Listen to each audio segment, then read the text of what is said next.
Okay. இல்லை நீங்கள் எந்த கேள்வி கேட்டீங்கன்னு சொன்னீங்கன்னா வகுப்பில் இருக்கிறவங்க தெரிஞ்சுப்பாங்க. சரிங்க சரிங்க. நமசிவாய வாழ்க. நமச்சிவாய வாழ்க. அடியார் பெருமக்களுக்கு அடியனின் நமசிவாய வாழ்க. நேற்று வந்து ஐயாயிடம் வந்து நேற்று ஒரு கேள்வியை முன்வைத்திருந்தோம். அது சார்ந்த விளக்க உரையை இன்று வந்து வகுப்புல ஐயா எடுக்கிறதா சொல்லியிருந்தாங்க.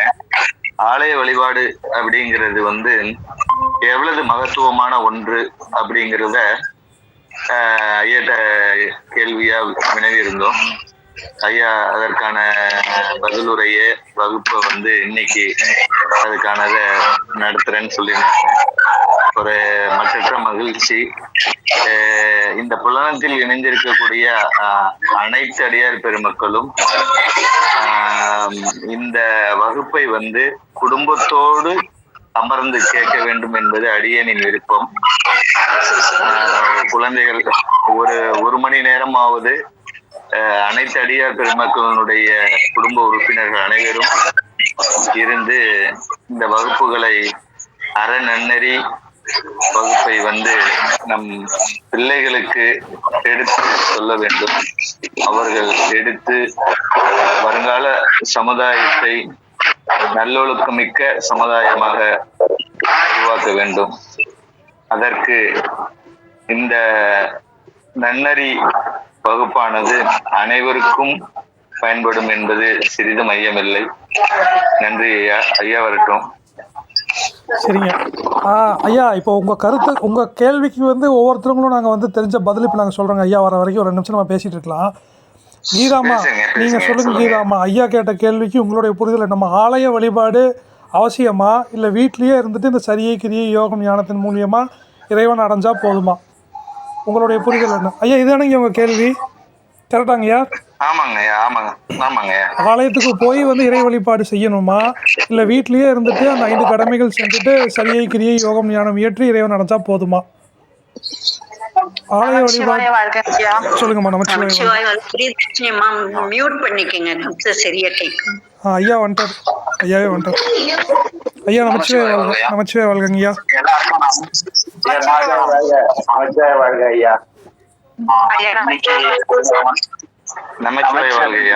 நமச்சிவாய வாழ்க.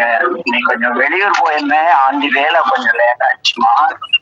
நம் குழுவில் இருக்கிற இந்த கலந்துரையாடல் இருக்கிற மேல் சுப்பிரமணியம் ஒரு சாருக்கு நம்ம நாளா சரி 42 வயசு ஆயிடுச்சு. ஐயா ஃபாரின்ல இருந்தனால தூத்துக்குடியில எந்த பிள்ளைமார் வீட்லயும் பொண்ணு கொடுக்க மாட்டேன்ட்டாங்கம்மா.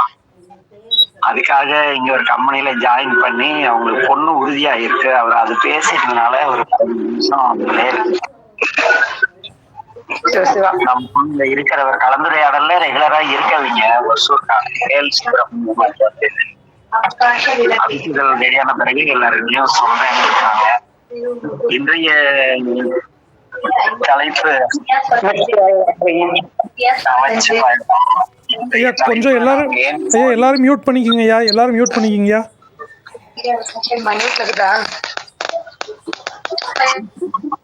லோகநாதன் ஐயா மியூட் பண்ணிக்கிங்கய்யா. எல்லாரும் மியூட் பண்ணிக்கிங்க. சொக்கரையா மட்டும் பேசட்டுங்கய்யா. நமச்சிவாய வாழ்க. ஐயா சொல்லுங்கய்யா. இன்றைய தலைப்பு நாம் ஏன் கோயிலுக்கு செல்ல வேண்டும். நம் தமிழ்ல ஒரு பெரிய மரபு உண்டு. அன்னையும் பிதாவும் உன்னதிலையும் ஆலயம் தொழுவது சாலவும் நன்று. அப்படி ஒரு அருமையான அவை வாக்கியம் இருக்கு. நம்முடைய நாவுக்கர் செடிகள் பல்வேறு தலங்களை வழிபடும் போது நாம எல்லாருமே கோயில வழிபாடு கோயில் அப்படின்னா சுற்று பிரகார வளம் வரும்பொழுது நீ வணங்காய் தலை மாலை தலை கண்டு தலையாளு தலை பழ அதெல்லாம் சொல்லிட்டு கால்களால் பயனின் இறைவனுடைய ஆலயத்தை வளமையாத கால்களால் கோகரணம் சொன்னார். கால்களால் பயன் ஆக வழிபாடு ஆலய வழிபாடை நாவுக்கரசடிகள் வழிபடுகிறார். ஏன் ஆலய வழிபாடு செய்யணும்? இது வந்து இன்னைக்கும் அடியனுடைய வாழ்க்கையில நடந்த ஒரு சம்பவம் சார்ந்து இதற்கான விடையை பகிர்ந்து கொண்டேன். 2000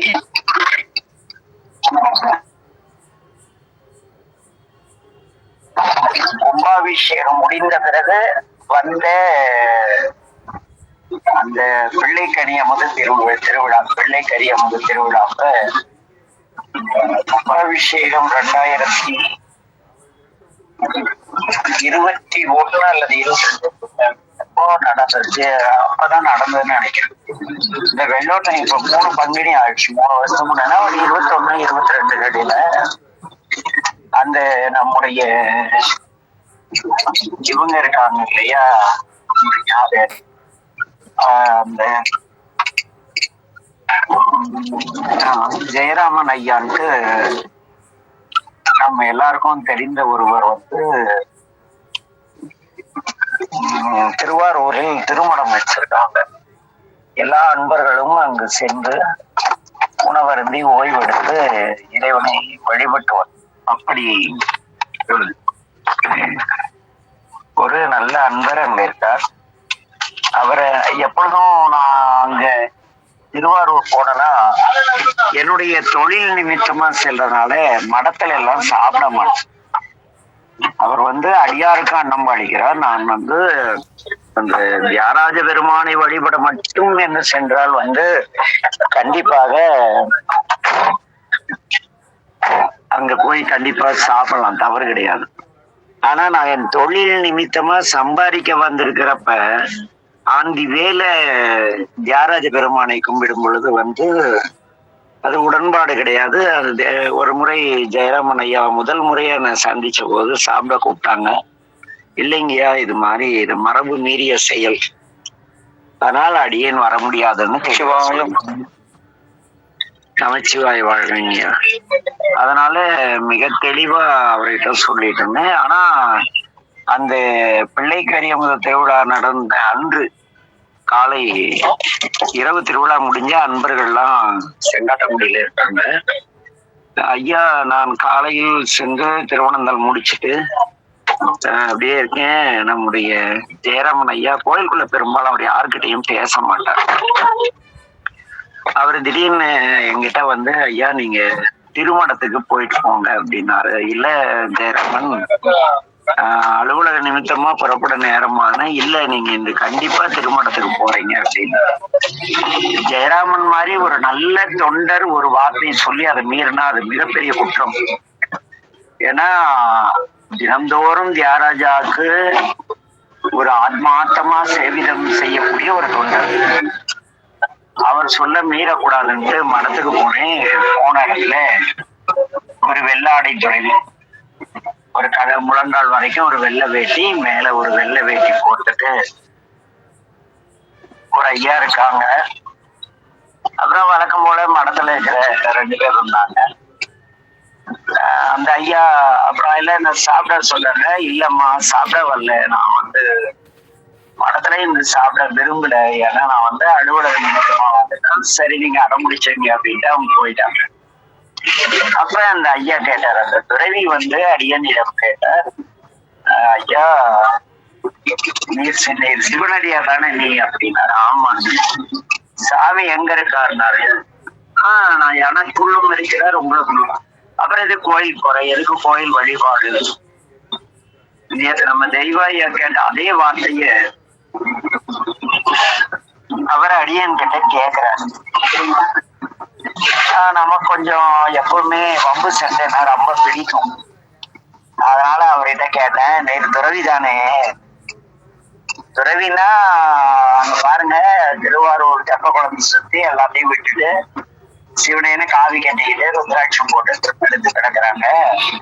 நீங்க எடுத்து எதுக்காக மடத்தில் வந்து தங்கினீங்க அப்படின்னு அவர் சொன்னாரு. நான் தங்கினது உன்னை பாக்குறதுக்கு தான் மடத்துக்கு வந்தேன்.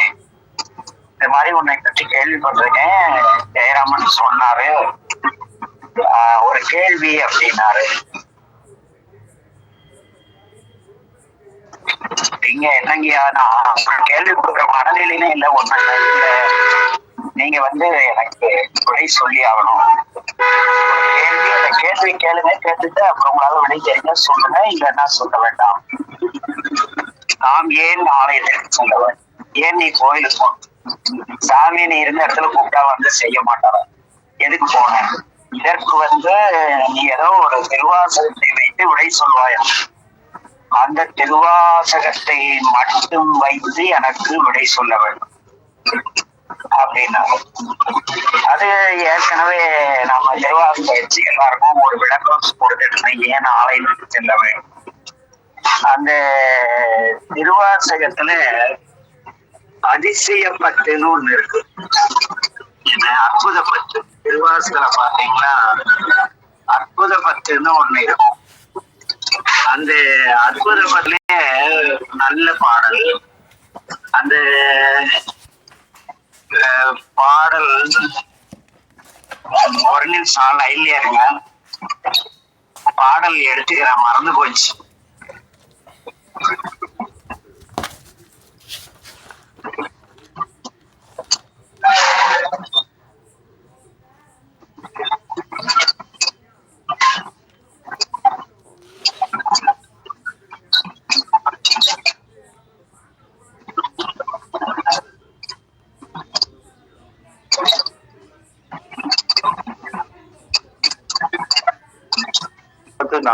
ஐயா, அந்த திருவாசகத்துல அற்புதப்பட்டுன்னு ஒரு, யாராவது கையில புத்தகம் வச்சிருக்கீங்களா? திருவாசகம் 41 அற்புதப்பட்டுயா. திருவாசகத்துல அற்புதப்பட்டுன்னு இருக்கு. அற்புதப்பட்டு ஏன்னா நான் கார்ல வந்துட்டு இருக்கேன், ரெஃபர் பண்ண முடியும். அற்புதப்பட்டு திருவாசகத்துல மையலாய் இந்த மண்ணிடை வாழ்வேனும் ஆளியில் அதுல 5வது பாடல நாளா நீக்கி குரம்பையில் புகழ்ந்தேன்னு வர்றான்னு பாருங்க. நான் ஆண்டுடன் அதிசயப்பட்டிருக்கேன், அதிசயப்பட்டிருங்க. நீக்கி குரம்பையில் நோக்கியின் ஒளியன நுண்ணியன வைத்திருக்கும் தூக்கி ஆசரத்தோட இருக்குன்னு வர்றாங்க. திருவாசகத்துல அதிசயப்பத்துல 3வது ஐயா, முன்னை என்னுடைய வல்வினை போயிட, அதுவாங்கய்யா. ஐயா, முந்தை என்னுடைய வல்வினை போயிட முக்கன்.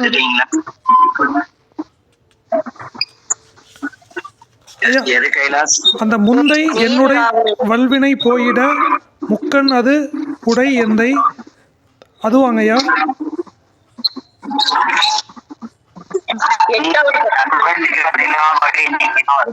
ஐயா, நீக்கி முன்யனை தன்னோடு நிலாவகை குரம்பையில் புகப்பெய்து.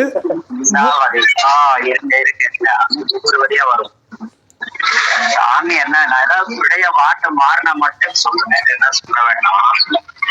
நீக்கி தன்னோடு நிலாவகை குரம்பையில் புகப்பெய்து நோக்கிய நுண்ணிய சொற்செய்து, அப்படிதானே வருது? ஆமாங்கய்யா, சொற்செய்து என்ன செய்யறார் சாமி? இந்த ஆன்மா அங்கே அவரோடு இருந்த பொழுது இது அவரை தவிர மீறி எல்லாம் சிந்திச்சுட்டு பார்த்தா, ஓ இது இந்த மாயில் போய் எல்லாம் அனுபவிச்சு நம்ம மரபு என்ன செய்யறாங்க? அந்த ஆன்மாவை தன்னோடு நிலாவகை நீக்கிறார். என்னையே ஒன்னா பொண்ணா ஒட்டிட்டாங்க 3 பேர். அவர் என்ன பண்றாரு? தன்னோடு நிலாவகை நீக்கி புறம்பையில் உடம்புல சேர்த்துட்டார் உயிரை. அதுக்கு பிறகு எதை விரும்புதோ அத்தனை பிறகு உள்ளாகி பிறகு வந்தவங்க போக வேண்டியதான்.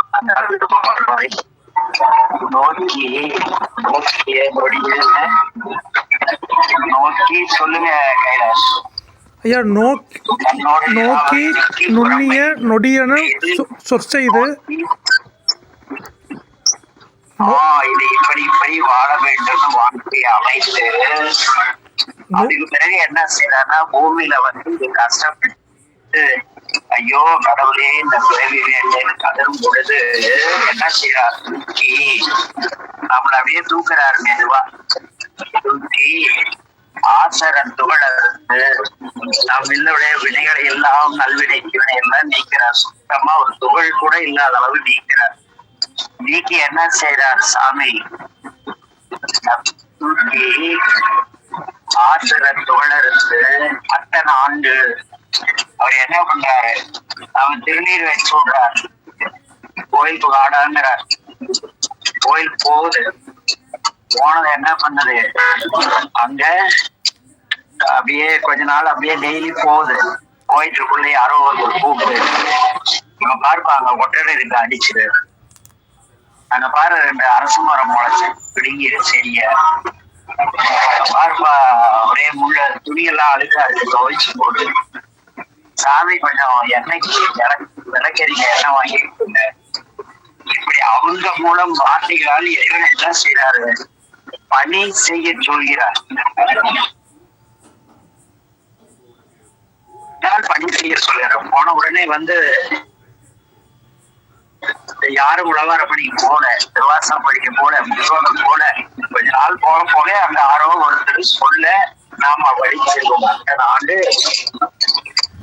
தன் அடியறிவில் கூட்டிய அவர் என்ன பண்றாரு, ஆண்டு கொண்டு பணி செய்து அது இன்னொரு வார்த்தை போடுவாரு, எழுசுடர் சோதியாக்கிம்பாரு.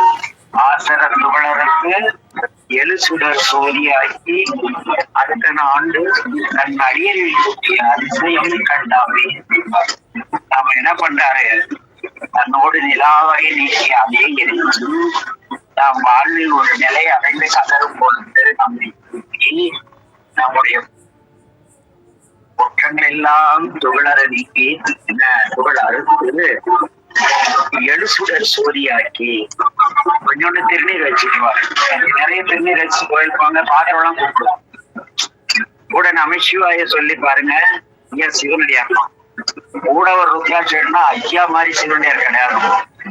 இதான் எழுசுடர் சோதியாக்கி. அது எப்படின்னா, இதை சொல்லும் பொழுது அந்த ஐயா கிட்ட எழுசுடர் சோதினா என்னன்னா, அது நாவுக்கரசர் பதியத்துல வர்ற நாவுக்கரசெல்லாம் பேசக்கூடாது. நம்ம இங்க அவரு அது இங்க நம்ம அதையே ஏற்றுக்கலாமே. இங்க தூண்டு சுடரணைய சோதி கண்டா நீங்க அந்த விளக்கு எழுசுடர் சோதினா தூண்டி விடுற டைம்ல ஒரு அணையிற மாதிரி இருக்கும் இல்லையா, அது அது அணைஞ்சாலும் அணையும் எரிஞ்சாலும் எரியும். அப்படி ஒரு கண்டிஷன்ல அந்த விளக்கு ஏற்றணும் ஒளி இருக்கும் இல்லையா, அந்த ஒளி தண்ணி விட்டா வெளிச்சம் வரும். அதுக்கு எழுசுடர் சோதின்னு பேரு. எலிக்குட்டா ஏந்துச்சு, நீங்க ஒரு குச்சை வச்சு தள்ளுனாதான் அது எரியும், இல்லைன்னா அது பாட்டுக்கு சிறுநீ இருட்டை நீக்க தன்மையோடு. அந்த விளக்கு எப்படி இருக்கும், தூண்டுவதற்கு முன்பாக நீங்க பத்த வச்சதும் திரி நுனியில ஒரு சின்னதா ஒரு ஒளி இருக்கும். அது தூண்டி விட்டால் பிரகாசியம், தூண்டலைன்னா அணைஞ்சு போயிடும். அது போல அந்த நிலையில் எழுசுடர் சோதியாக்கி திருநீர்லாம் வச்சு ருத்ராட்சம் கட்டமல் நல்ல நிறைய திருநீர் வச்சு ரெகுலர கோயில் போனா அங்க இருக்கிற அபிஷேகரோ இல்ல இருக்கிற யாரோ ஒரு பெரியவர், யாரோ ஒரு அடியார், பல அடியாரு, இங்க வாப்பா தம்பி எந்த ஊரு, ஓ அப்படியா திருப்பூரா, பேரு என்ன, ஓஹோ இவ்வளவு கோயில் தினம் வர ஏதாவது விசேஷமா, இல்லைங்க ஜோசியார் சொன்னாரு. ஓ அப்படியா, சரி பரவாயில்ல, தினம் வரேன். ஜோசிகரன் சொல்றது எத்தனை வருஷம்னா 40 நாள்.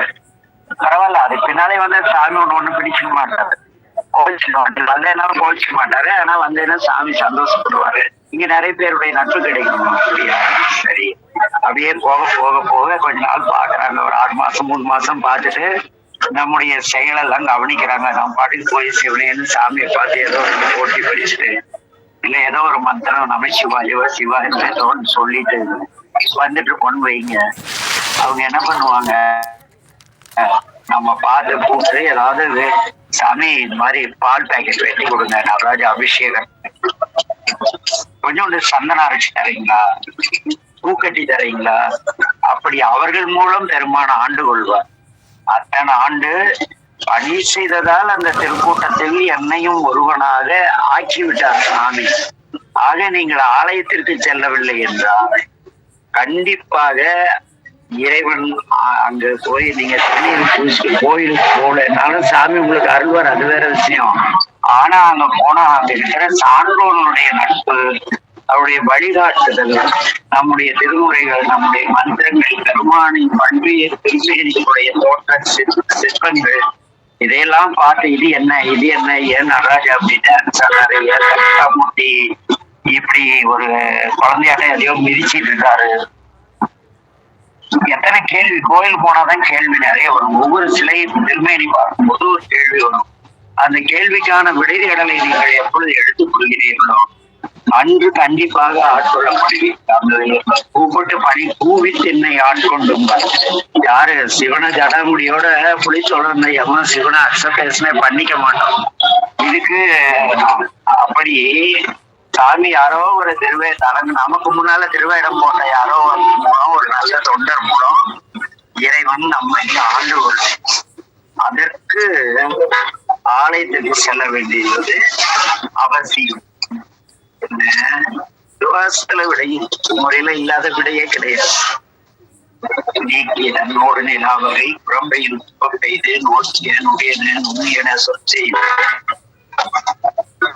ஆசன விழாக்கை நம்ம விருப்பப்பட்டதெல்லாம் நிம்மதியா அனுபவிடம் விட்டுருவாரு சாமி. தண்ணி அடிக்கிறதுனாலும் தண்ணி அடிப்பாரு, ஒழுக்கமா இருக்கணும் ஒழுக்கமாறு, தண்ணி திங்கிறியா திங்கு, என்னமோ பண்ணு, இதெல்லாம் அனுபவிச்சு வீட்டுக்குவா. என்னைக்கோ நாளைக்கு நீ அப்பா அம்மா அன்னைக்கு வந்து உன்னை கூட்டி போறாங்க நிலையில காத்துட்டு பாரு சரியா. அந்த நிலை வரும் பொழுது பெருமான் கூட்டி போய் எங்க போகணும், வீட்டுக்கு போகணும் இல்ல, வீட்டுக்கு போனாதானே அப்பா அன்பு கிடைக்கும். ஆக ஆன்மா உடலில் உலகாயுதமாக திரிந்த ஆன்மா வீட்டுக்கு காரணமாக உள்ள அந்த ஆலயத்திற்கு செல்லணும். சென்றால் அங்க வந்து தினந்தோறும் செல்லும் பொழுதுதான் அந்த பார்த்து எல்லாம் கேட்பாங்க. 6 மாசத்துக்கு ஒருக்கா போனவங்களை எவ்வளவு கதையாலும் தெரியாது, உங்களுக்கு தொண்டு கிடைக்காது, சேவை கிடைக்காது, அத்தனை ஆண்டு கொள்ள மாட்டார். ஆகவேதான ஆலயத்திற்கு தினந்தோறும் செல்ல வேண்டியா அப்படின்னு அவருக்கு தான் சொன்னேன். சொன்ன உடனே அந்த ஐயா ஒரு வார்த்தை சொன்னார்,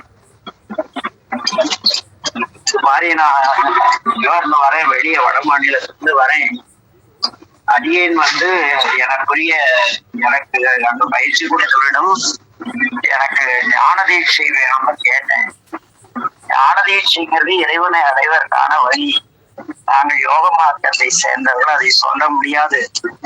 ஏன் கோயிலுக்கு செல்ல வேண்டும் என்ற கேள்வியை நீ பல்வேறு தளங்களில் ஒவ்வொரு அன்பராக கேள். யார் உனக்கு இதுக்கு சரியான விடை சொல்கிறார்களோ அவரே உன்னுடைய ஞான உபதேசம் செய்த ஞானத்திற்குரிய சிவம். அதற்கு பிறகு நீ 2 ஆண்டுகளில் முக்தி அடைந்து விடுவாய் அப்படின்னு சொன்னாராம் அவங்க குரு. அதை அடியன்கிட்ட சொன்னாரு. அப்புறம் நம்ம அதுக்கு பிறகு நம்ம தான் பொழப்பாக்க போகணும் இல்ல, நமக்கும் நம்ம நம்பி ஒரு 10 பசங்க இருக்காங்க, கம்பெனி இருக்கு, வீடு இருக்கு, குழந்தைகள் இருக்காங்க. நம்ம என்ன ஆட்கொள்ளப்பட்டோம், அடிமை செய்யணும். இன்னைக்கு இறந்த காலம் அடிமை என்று செய்யல. அதனால ஆலயம் ஏன் செல்ல வேண்டும் என்றால் நீங்கள் பக்குவப்பட வேண்டும், திரு சின்னங்களை அணிய வேண்டும், அங்கு ஆலயத்தில் உள்ள சான்றோர்களுடன் நட்பு கொள்ள வேண்டும். அந்த சான்றோர்கள் உங்களுக்கு வாழ்க்கை நிலையாமையையும் திருமுறைகளின் பெருமையையும் நமக்கு முன் வாழ்ந்து அந்த அருளாளரை பற்றியும் கதை மூலம் சொல்வார்கள், கருத்தினை சொல்வார்கள். திருமுறை படிக்கும் பொழுது நிறைய வினை தீரும். இதெல்லாம் நடக்கணும்னா கோயில் போகணும் சாமின்னு. அப்படி ஏன் ஆலயத்துக்கு போனா ரெகுலரா கோயில் போனாதான் இறைவனை ஆண்டு கொள்வார். இன்னைக்கு கைலாஸ் வேலை பழக்கம் இல்லாத காலையில போக சொல்ல கைலாஸ், சும்மா நீங்க பாட்டுல வீட்டு வாங்கிட்டேன் அதை வாங்கிட்டேன், இறைவன் ஆட்கொண்டார்களா இல்ல, அடிமை சேரிங்களா இல்லையானா அனுப்பிச்சு விட்டு வச்சிருக்காரு. அடிமை திறம் நோக்கிதான் இறைவன் அருள்வார். ஆண்டு கொள்ள வேண்டுமானால் இடத்தை காட்டிட்டார். மாதவசாமி மூலம் இந்த இடத்துக்கு போ அப்படின்ட்டு முயற்சி பண்ணி அது இறைவன் உங்களை ஏற்கனவே உங்க குடும்பத்துல எல்லாரையும் நடராஜாவுக்கு அபிஷேகம் செய்யும்படி இறைவன் ஆண்டு கொண்டிருக்கிறார். அது வருஷத்துல 6 நாள் மட்டும்தான், மற்ற நாள் யார் சேவை செய்யறது முருகன் பூண்டினால.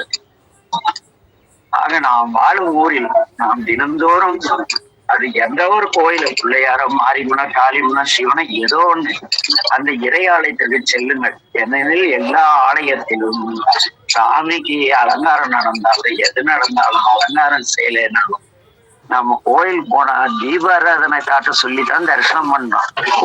ஏன் தீபாராதனை காட்ட சொல்லி தரிசனம் பண்றோம்னா, இறைவன் ஒளிவடிவான இறைவன் நம்பொருட்டு ஏதோ ஒரு உருவம் அம்மாவாகவோ அப்பாவாகவோ விநாயகர் ஏதோ ஒரு திருமேனில வந்திருக்காரு.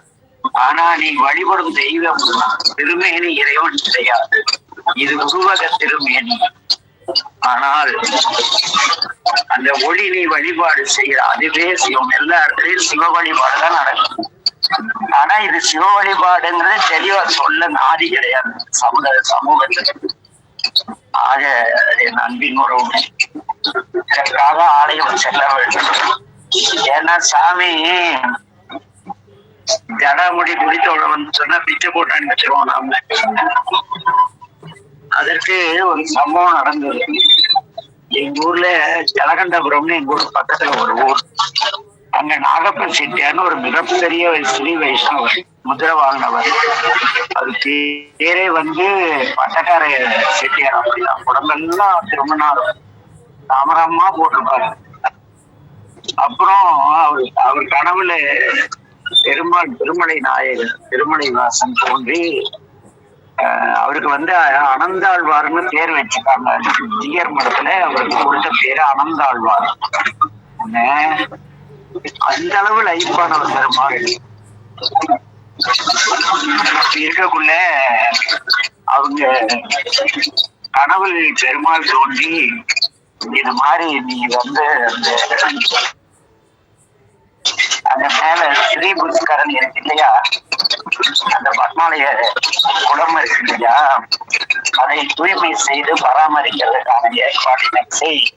அதற்கு நான் சொல்றது 1994 அந்த குளத்தை தூய்மை செய்து அங்கு சேரல்லும் பொழுது நானும் திராட்சியார் இருவரும் உனக்கு தென்படுவோம். எங்களை உன்னுடைய இல்லத்தில் செய்து கொண்டு சென்று உன் வாழ்நாள் முழுக்க பூஜை செய்ய வேண்டும் பெருமாள் உத்தரவு கொடுத்தார். அதே மாதிரி அந்த ட்ரஸ்டீஸ் 5 பேர்கிட்ட போய் இதே மாதிரி பெருமாள் மாதிரி அறந்தாழ்வான் வருவாரு, இந்த புஷ்கரணியை தூய்மைப்படுத்துவார். அது இருக்கும் திருமேனி வெள்ளி திருமேனி. அது அனந்தாழ்வார் வீட்டுல போய் நான் எழுந்தள்ளி அருள்வழி செய்திருக்கிறேன். எப்போது நான் திரும்ப வேண்டுமோ அக்காலத்தில் திரும்பி வந்துட்டு பெருமாள் சொல்லியிருக்காரு. அப்புறம் இவங்க அங்கிருந்து போனாங்க, எல்லாம் செஞ்சு பெருமாள் கொண்டாந்தாங்க. அனந்தாழ்வார் வீட்டுல அந்த பெருமாள் எழுந்தள்ளி இருக்கார். சென்னையில தேவி கேஸ்லயா அதனுடைய உரிமையாளர் ஒருத்தர் KN கிருஷ்ணசாமி செட்டியார். அவரு எனக்கு நல்ல என்பால் மிக மதிப்புடையவர். அப்படி ஒரு அடியாரை எப்படி வழிபடணும்னு எனக்கு கற்றுக் கொடுத்தவர், அடியாருடைய சிறப்பை உணர்த்தியவர். அவரு சின்னவர்னு சொல்லுவாங்க, பெரியவர் DNK. அவரு ராஜகோபால் செட்டியார். இவர் அவர் இது மாதிரி பெருமாள் வந்திருக்காருன்ட்டு அடியனை வீட்டுக்கு வாங்க தம்பி, இந்த மாதிரி எங்க மாமா கிட்ட திருமலை வாசன் எழுந்திருக்கா தர்ஷனம் பண்றோம் அப்படின்னு கூட்டிட்டு போறாங்க. போயிட்டு பெருமாளை சேவிச்சுட்டு வெளியே உட்கார்ந்துருக்கோம். அப்ப பேசிட்டு இருக்கோம். திருமேனியா வந்தனால சமஞ்சி தாங்கன்னு மாலையா போட்டு பெருமாளை அப்படி உபசரிக்கிறார். விதவிதமான 16 வகையான உணவு இதுன்னாரு. இவருக்கு போடுறீங்க இதே பெருமாளே புழு கலரா ஒரு கிரீடம் வச்சுட்டு ரோட்ல வாசல்ல சோறு கேட்டா நம்ம எல்லாம் போட மாட்டோம், பிச்சை போட்டு அனுப்பிச்சு அப்படின்னு சொல்லி வாய்மூடுல அவங்க வீட்டு மெயின் என்ட்ரன்ஸ் கேட்ல ஒரு அருமையான புல்லாங்குழல் ஓசை, ஒரு சில வினாடிகள், ஒரு சங்கனாவன். யாரா போய் பாடுறான்னு பார்த்தா ஒரு ஆள் உடம்பெல்லாம் புழு கலர் அடிச்சுட்டு இந்த மாட்டுக்கு மணி கட்டுவோம் இல்லையா, அந்த இதுல சிப்பிலேயே அதோ அந்த சங்கு அது ஏதோ சொல்லுவாங்க, அதெல்லாம் வச்சு அதுல கிரீடம் எல்லாம் வச்சுட்டு கண்ணெல்லாம் ரெண்டு தலையிட்டு சிறந்த உடனே குண்டு கண்கள் வரைந்த புருவம்னு வேற லெவல்ல நின்றுச்சுன்னா பக்கத்துல ஒரு பூம்பு மாடு இருந்து இவங்கெல்லாம் அந்த பையன் வந்து யாரோ ஒரு பூம்பு மாட்டுக்காரர் வந்திருக்காரு அப்படின்னாங்க. நானு இல்லைங்க செட்டியார், வந்திருக்கிறது திருமால். அவன் வந்து நீல நிலம் திருமேனி உடையவன். அந்த நீல நிறமா இருக்கான், உதடு சிகப்பா இருக்கு, அப்புறம் கையில சங்கு வச்சிருக்கான், புல்லாங்குழல் வச்சிருக்கான், நெடிய ஆளா உயரமா இருக்கான், கண்டிப்பா இது அந்த கோபாலகிருஷ்ணன் தான் அப்படின்னு.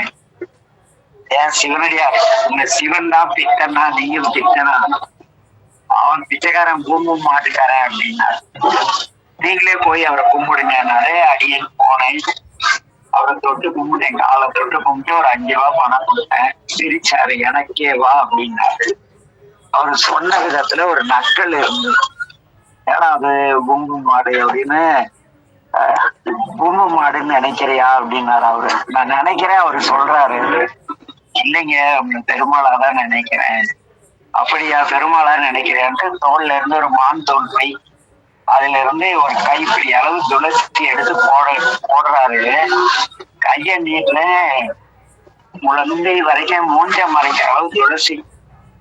மிரண்டு போயிட்டேன், ஆனா மேஜிக் பண்றானா இந்த பூம்பு மாட்டுக்காரு என்ன. இருந்தாலும் ஒரு தாங்க முடியாத மகிழ்ச்சி. உனக்காக தான் வந்தேன், ரொம்ப வறுமையில இருக்க, இந்த திருத்துழாய் கொண்டு போய் வீட்டை வச்சுக்க, இதனுடைய கடைசி சரு இருக்கும் வரை நீ பெரும் செல்வந்தனா இருப்பேன்னு சொல்லிட்டு என்கிட்ட காசு வாங்காத போயிட்டான். நான் ஒடியாந்து நாகூர் செட்டியாரு இது மாதிரி ஆட்சிங்கிறேன். அட ஏங்க ஆமாங்க, அவர் இவ்வளவுதான் போட்டார் பாருங்க, கை கொள்ளா துளசி, ஆச்சரியமா இருக்குன்னு. அப்படியா, நீர் ஏதாவது இமேஜில் இருக்கிறா இல்லையான்னு பாக்கலான்ட்டு பசங்களை கூப்பிட்டு, நீங்க போய் அந்த பூம்பு மாட்டுக்காரன் எங்கேயாவது இருந்தா கூட்டிட்டு வாங்க. அந்த ஜலகண்டபுரம் நகரம் முழுக்க தேடிட்டாங்க, பூம்பு மாட்டுக்காரன் கிடைக்கல. பெருமாள் திருமேனியா இருக்கப்ப நம்ம எல்லாரும் ஏத்துக்குவோம். திருமேனி தாங்கி வந்தால் எவ்வளவு பேர் அவர் அக்செப்டேஷன் பண்ணிக்குவோம். சாத்தியமே இல்லை. நடந்த நிகழ்வு என் டைரியில டேட் வரையா இத்தனை மணிக்கு இப்படி எல்லாம் எழுதி வச்சு. ஆக இறைவனை நம்மை படிகொள்ள வேண்டுமானால், அடியன் கோயில் போனதுனாலதான் KNK நண்பரானாரு, எல்லாம் நண்பரானாரு. நாராயணனுடைய தர்ஷனம் கிடைச்சது. எவ்வளவு இறை தொண்டுகளுக்கு உங்க எல்லாருடைய அறிமுகம் எதனால கிடைச்சிது? மேட்டூர்ல போய் எங்க சுகநாத பெருமான அடியனை ஆண்டு கொண்டு ஆட்கொண்டதான். ஆக ஆலயம் தொழுவது சாலவும் நன்றுனார், ரொம்ப நல்லதுன்னார். கோயில் இல்லா ஊரில் குடியிருக்க வேண்டாம். எவ்வளவு அருமையான இந்த 2 வார்த்தை. அதனால கண்டிப்பா தினந்தோறும் கோயிலுக்கு போகும் பழக்கத்தை ஏற்படுத்தி கொண்டீர்கள் என்றால் கண்டிப்பாக வாழ்க்கையில் எந்த குறையும் இருக்காது. எந்த துன்பம் வந்தாலும் ஈஸியா சாமி டீல் பண்ணி, அதடா நம்ம பையன் கஷ்டப்படுறானே அப்படின்னு காப்பாற்றி விட்டுருவாங்க. என்ன ஆக ஆலயம் தொழுவது சாலவும் நன்று. என்ன கோயில் இல்ல ஊர் அடவி காடும்பாரு நம்முடைய நாவுக்கரசு. ஒரு தேவார மரம், அதுல வந்து எதோ ஒரு 4 சொல்லுவார். அது 4 இல்ல, அது ஊர் அடவிக்காடு சுடுகாடும்பாரு. கோயில் இல்ல ஊர் ஏதோ 4 சொல்லுவாங்க. ஔவையாரா நாவுக்கரசரான்னு தெரியல. நாவுக்கரசு தேவாரம் தான் நினைக்கிறேன். அடவிக்காடுன்னு முடியும். அதனால ஐயா தெய்வ ஐயா அவர்கள் வந்து கேட்ட நல்ல கேள்வி. இதனால வழக்கம் போல என் வாழ்க்கையின் பின்புறம் நோக்கி பயணிக்க ஒரு உறுதுணையாக இருந்ததோடு, ஆலய வழிபாடு ஏனென்றால் நீங்கள் ஆலயத்திற்கு சென்றால்தான் இறைவனுடைய தூய்மையை அழகை காண முடியும், அதை கலக்க முடியும். அங்கே இருக்கும் அன்பர்கள் படிக்கின்ற அர்ச்சனை முறைகள் எல்லாவற்றையும் திருப்புகள் எல்லாம் படிக்க முடியும். படிக்கும் பொழுது அந்த தன்னார் தமிழ் நம் நாட்டில் பதிய பதிய பதிய பதிய நம் மனம் அறம் பொருள் இன்பம் என்ற தமிழருடைய வாழ்வு நிலையான அந்த அறவழி பொருளிட்டு இன்பமாக வாழ வேண்டும் என்ற நிலை வாழ்க்கை தந்து வீடு பேரை தந்து அதுக்குதானே ஆலயம் போகும். சாமி எப்படின்னு அடையாளம் தெரிஞ்சாதானே நீங்க அங்க போனாங்க சாமின்னு கண்டுப்பீங்க. அப்ப நம்ம இந்த சாமி இப்படித்தான் செத்த பின்னால அந்த கைலாஸ் கூட்டி போய் சாமி எப்படி இருக்கான்னு தெரியல, யாரை பார்த்தா அந்த சாமி சாமின்னு புலம்ப கூடாது இல்ல. அதற்காக முக்கியமா கோயில் போனோம். ஆனா அதை தாண்டி நாம் பக்குவப்பட பணி செய்து இறைவனால ஆட்கொள்ளப்பட ஆலை வழிபாடு மிக மிக அவசியம். நமச்சிவாய வாழ்க. ஏன்னா நான் முக்கியமான வகுப்பு எடுக்கிறப்பெல்லாம் இப்படி பயணத்துல மாட்டிக்கிறேன். அது எப்படி திருவருள் இப்படி சிக்கல்ல விடுதுன்னு தெரியல. திருவருள சிக்கல்ல விடல, வினைப்பயன் சிக்கல்ல விட்டுருக்கு, திருவருள் நடத்துது. அதனால இறையர்களால் எல்லாரும் நல்லா இருங்க, கடவுள் நல்லது செய்யட்டும். இன்றைய பொருள் சம்பந்தமாக ஏதேனும் நிறைகுறை இருந்த தெரிவிக்கப்பட்டது. நமச்சிவாயம். கைலாஷ் ஐயா நமச்சிவாய வாழ்க. கருத்துக்களை ஐயா உங்களுக்கு உங்கள் கேள்விக்கு பதில் கிடச்சிருச்சாங்க ஐயா? ஐயா நேற்று ஒரு கேள்வி கேட்டார்லங்க ஐயா. ஐயா ஐயா நமச்சிவாய நமச்சிவாய வாழ்க. வாழ்க. நமச்சிவாய நீங்கள் வாழ்க. சொல்லுங்கள் ஐயா, உங்கள் கருத்துக்கு பதில் கிடச்சிருச்சா? அருமையான ஒரு விளக்கம் ஐயா. நடந்த நிகழ்வுகளை மையப்படுத்தி விளக்குவது என்பது ஒரு மிகப்பெரிய இறைவன் அருள் இருந்தால் மட்டும்தான் அதை நடந்த நிகழ்வுகளை உணர்த்த முடியும். நான் அடியேன் ஒரு நிமிஷங்க. இதுல ஒரு பெரிய சிறப்பு என்னன்னா, பேசும் பொழுது அடியேனும் அந்த திரவியம் மட்டும்தான் ஆரம்பிச்சோம். விளக்கம் சொல்ல சொல்ல திருச்செங்காட்டுக்குடியில இருந்து நூற்றுக்கணக்கான நண்பர்கள் அந்த ஜெயராமண்ணாவுடைய அந்த பழைய மண்டபம் 10ல அவ்வளவு கூட்டம். அதுல வெள்ளாடை துறவிகள், இந்த சினிமா எல்லாம் காட்டுவாங்க தெரியுங்களா, அடியார்கள், துறவிகள், முனிவர்கள் அப்படி எல்லாம் காட்டுவாங்க இல்லைங்க.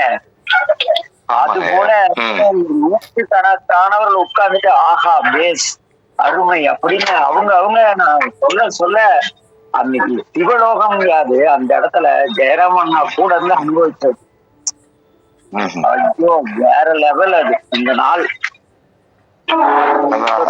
அதான் ஐயாவுடைய அந்த நாட்கள் பசுமரந்தாணி போல உங்க மனதிலே நீங்காத இடம் பிடித்திருக்கின்றது. அந்த நிகழ்வுகளை எங்களோடு அடியார் பெருமக்களோடு அடியன் வினவிய கேள்வியிலிருந்து அடியார் பெருமக்கள் அனைவரும் கேட்டிருப்பார்கள். அனைவரும் இறை சிந்தனையோடு பயன்பெற வேண்டும். மிக சிறப்பான இந்த வகுப்பு நான் கேட்ட வினாவில் ஐயா அவர்கள் விளக்கியது மிக அற்புதமானது. அனைவரும் ஆலயம் சென்று இறைவனை வழிபட வேண்டும், அதுவும் குடும்பத்தோடு சென்று வழிபட வேண்டும் என்பது குடும்பத்தோடு சென்று, முக்கியமாக குடும்பத்தோடு சென்று ஆலய வழிபாடுதல் வேண்டும். ஆலய வழிபாடு ஒரு சகோதரத்துவத்தையும் சமுதாய சிந்தனையையும் நம்மளோடு உற்றார் உறவினர் அனைவரோடும் இணக்கமாக இருப்பதற்கு கோவில் ஒரு மிகச்சிறந்த ஒரு ஸ்தலமாக இருக்கும். இறைவனை வணங்கும் போதெல்லாம் நம் உறவினர்கள் எல்லாம் வணங்கும் போது அது இறை சிந்தனைக்கு அடுத்தது எதுவும் கிடையாது. இறைவனுக்கு அடுத்தது எதுவும் இருக்கு இந்த அகிலத்தில் இல்லை. அதே போல இறைவனை நாம் தரிசிக்கின்ற போது இறைவனுடைய நம் குடும்பங்களோடு சென்று, பிள்ளைகளோடு குடும்பங்களோடு சென்று வழிபடுதல் வேண்டும். ஐயாவினுடைய இந்த கருத்து மிகவும் எனக்கு மகிழ்ச்சியாகவும் உண்மையோடும் இறை சிந்தனையோடும் இருந்தது. நன்றி ஐயா, நன்றி. அடியனுடைய கேள்வியை கேட்டவுடனே அந்த கேள்வியை இன்று அந்த தலைப்பாக அமைத்து எனக்கு இந்த விளக்கத்தை அளித்தமைக்கு மிக்க நன்றி ஐயா, மிக்க நன்றி ஐயா. நமச்சிவாய வாழ்க. 200 ரூபா கொடுத்து கடைக்காரன் 30 ரூபா கொடுத்து 100 ரூபா கட்டிட்டாங்க. நமச்சிவாய வாழ்கங்க ஐயா. அம்மா வேறு யாருக்காவது ஏதாவது சந்தேகங்கள், கேள்விகள், கருத்துக்கள் ஏதாவது இருக்குங்களா? வேறு யாராவது ஏதாவது கருத்து தெரிவிக்கிறீங்களா இது சம்மந்தமா? வேறு யாருக்காவது கேள்விகள் ஏதாவது இருக்குங்களா? ஐயா வணக்கம். குறிக்கிறதுக்கு மன்னிக்கணும். இந்த புலனத்தில் இருக்கக்கூடிய அனைத்து அடியார் பெருமக்களும் தங்களுடைய கருத்துக்களை பேசினால் எதுவும் தவறாகிவிடுமோ என்ற ஐய உணர்வில் இல்லாமல்